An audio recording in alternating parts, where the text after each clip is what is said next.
Ini ba na mga kailan na may nabi si Kapitan niya pero meron sa barangay Pagkakay ni Ciudad Sasamis sa barangay update. Kapitan, mayong buntag, no? O kumusta? And dunay kalimutan po, dali sa inyong covered po sa barangay. Oo, yes, Sir Glenn, maayong buntag sa tanan, no? Ako ang pagbati, akong pagkuhan ni Sir Glenn, ni Madam Weda, ni Sir Mike, o ni Sir Jimmy Lirasa na sa tanang nananaw, ng tanaw, ani nga, ko ano, sa Facebook page. So, karon gipahigayon ang ato ang social pension payout, no, sa ato ang barangay, no, din higi-held. So, ang cluster ani mao ang Kinuman Sur, Kinuman Norte, Galang, Kugon, ug Bagakay. And then, sa imong barangay ka, pila ka buok ang mga seniors na to kung naka-idea?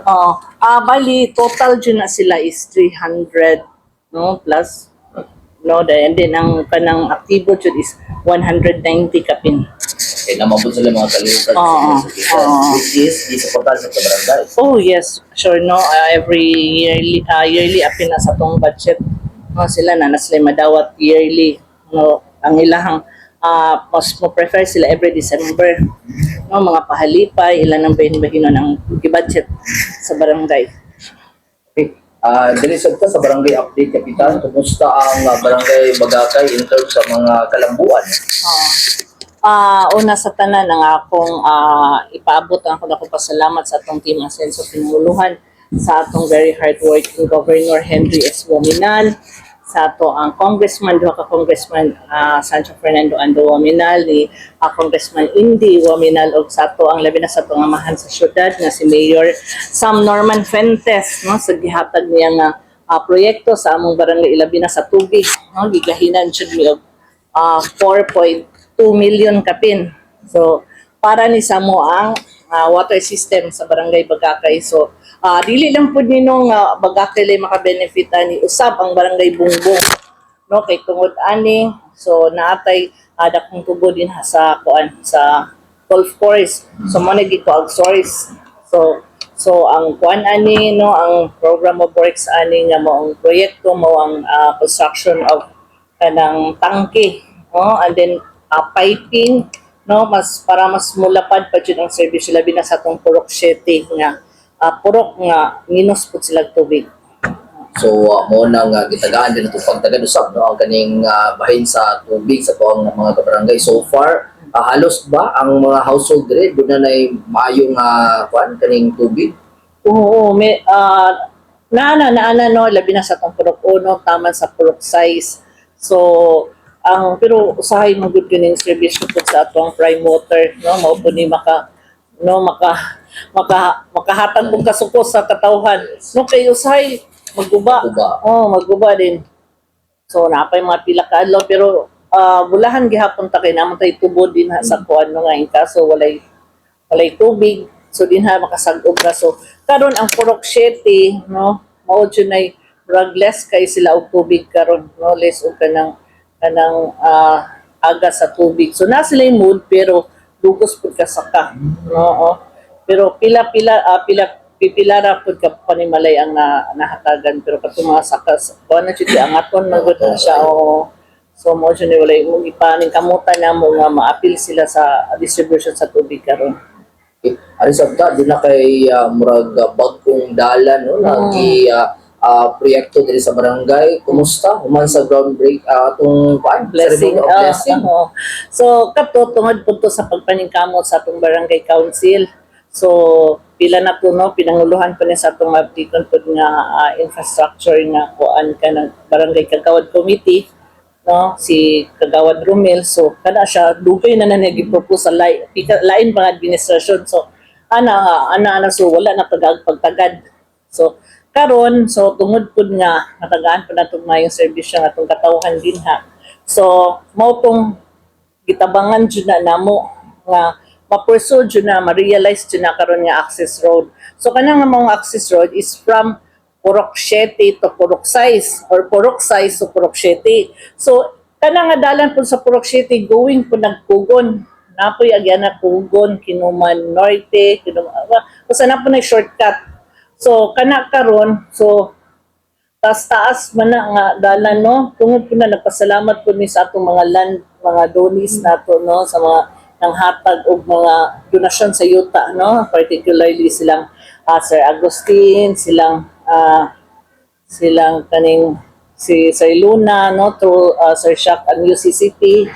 So kasagara daghan po kaayo ang naghatag din hapon nga. So mo nang napurso and then kanang nga lugar blessed pud ta kay ang tag-iya mismo or ang isa ka mga nag-donate na ning hatag pud og barangay facilities which is 1,000 kapin square meter para sa puhon kung may mag-covered court ta, no? Ikaduhang covered court na dito or sa to ito ko dito mga barangay health station ba. So kay accessible naman siya, no? Lusot-lusot na. So mo nang pod dako kay ang among proud kay mi karon no nga sa admin nga na pursue jud na nga kuan maong access road. Kaya ba mga nanimuyo dito, Kapitan? O kung sa ilang estado sa una sa panandalan? So, ang karon po taga, no, matagbuan na namo taga Pro City mo ana din na silang, uy, salamat kayo kapag nga sayon ra ilang pag-agi ba? No, lapad jud ang dalan dito kanang sa kuan, no, kanang standard jud siya nga gihimong kuan nga dalan para kanang puhon mag-road concreting, no? Basta yun na. So, masayon dayon lapad-lapad pud nga makaagi pud ang dagkong truck, no. So, kana karon kuan kanang naipipila lang kabalay pa karon nga naa dito karon nga pasalamat pud sila nga di na sila di na malayo ilang agian so nanay shortcut So, lapok po kayo na sa unang panahon. Kuwan. lapok jud kayo din dili undalan daghan kay mga kahoy so karon so makita nato sa atong post ato ang barangay page no nga lapad jud ang dalan ug limpyo na so pasalamat pud mi ni Gub Henry Waminal no nga gipahulan mi sa grader no walo to kadlaw no free of charge no walay di na mi magwa gasolina di na mi og akrodo dayon dili na ang driver libre na pagikat pa to sa province ni Anhilang diri Usa ni sa mga barangay initiative the program. yes barang initiative pero mga yup pangat no tabang sa to ang kuano sa ato mga leaders diri kay puhon para nindot na jud ba no nga dili na lapok agian dali na o sayon agian. So, mga road concreting siguro nga ang project. So far, ato mga puroks ba diri nakakuha na kumpleto ng mga dalan.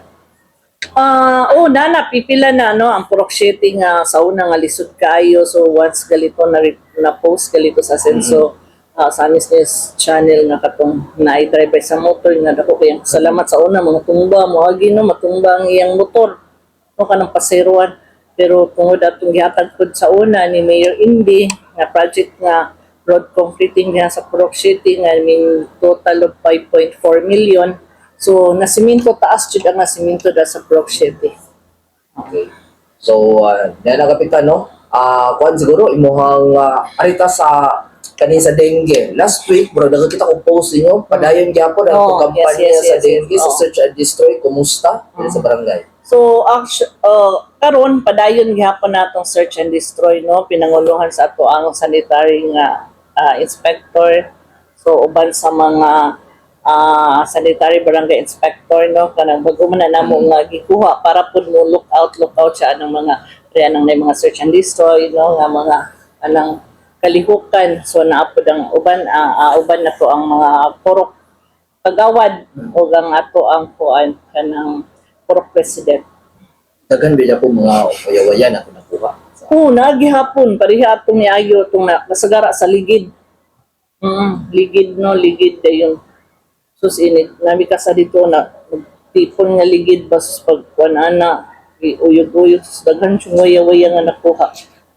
So gihangyo ni mas mga katawhan ro no na padayon ng Japon ang atong mga pahina sa So kuan kanang padayon gyapon ang cleanliness drive matag Sabado Domingo no matag purok uban pod no nga aktibo pa ang partisipasyon sa atong mga katawhan matag purok so nagpasalamat ko ana sa dako nilang kooperasyon ug suporta sa kay once baya pod mi na recognize as one of the cleanest barangay no diri sa atong syudad sa Osamis so padayon gihapon pag-maintain sa kaligyo.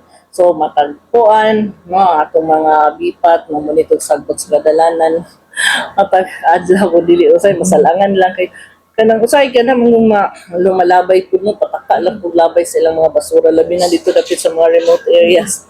O nga, kanang mga kinanaan nila ba? So, mao po nang sundon po na nato.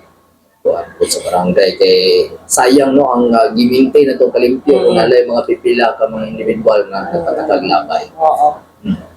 Yan na kapitan no ato ang kuno na siguro mensahe na lang siguro nimo alang sa itong mga katawan diri sa barangay Bagakay no kung gusto kay aduna kay gusto ipabot ngadto kanila. So sa atong barangay Bagakay no labi na sa atong mga katawhan dinhi una sa tanan akong dako pasalamat sa kanunay paghatag og kooperasyon at suporta labi na sa kanang mga kalihukan dinhi. So ang ako lang pughangyo no nga katong mga dili man jud maingon nato ma-please nato ang tanan. No katawhan kinaaman jud mo kontra.